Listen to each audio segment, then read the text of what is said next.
I'm the culinary ambassador. Food is the bridge for all of us, and I want to use food and cooking brings people closer together. I was born in Guangzhou, China. It was the most turbulent time in modern Chinese history. There's a famine, drought, flood, and a lot of problems. As a kid, we went to bed hungry. So we learned not to waste anything. Whatever you have to create something. Hello. 好世界. I actually went to culinary school.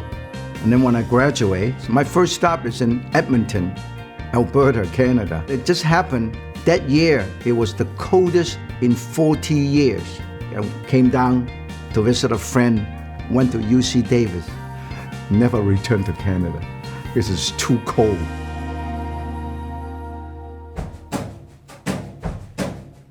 I actually started teaching cooking class when I was at UC Davis. This is how I begin to figure out, hey, this is kind of fun, that I make good money and I make everybody happy. One day, somebody frantically called, say, I'm the producer. Can you come over to the studio tomorrow to do a cooking demonstration? And I said, are you sure? But I've never faced a camera before. I don't know how to do television. The general manager actually watched it and said, ask this guy is crazy, ask him to come back. He asked me, hey, Chef Yan, how would you like to host your own show? That was 43 years ago. I feel like I met Martin when I was 3 years old because he was always in my living room. I remember watching as a kid and thinking, okay, here's a guy who looks like he could be my uncle, he could be my dad. He's doing something that he loves and that comes from the heart. And I thought to myself, I would love to model that after my own life one day. So even as a young kid, I remember, if Yan can do it, I can do it too, and it's not just with his cooking. Producing Martin shows was fascinating for me because he has this exuberance. And he also has this depth of knowledge. Not everyone can ad-lib as easily as he can. Not everyone can explain things without stopping to think about them. I'm tired. This is hard work.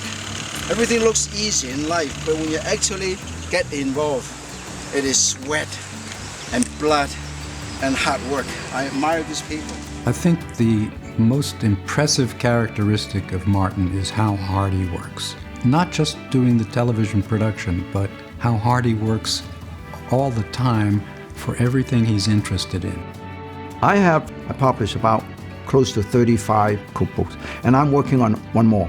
All together, at one point, I have 12 restaurants. I've done probably about a total of 32 series. And to my next show with Martin Yan.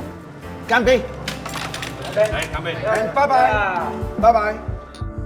The reason why I do the show with the travel log is I want people to understand where I came from and where I'm going. It has been the most challenging, fulfilling, and comforting journey, a life journey as well as a culinary journey.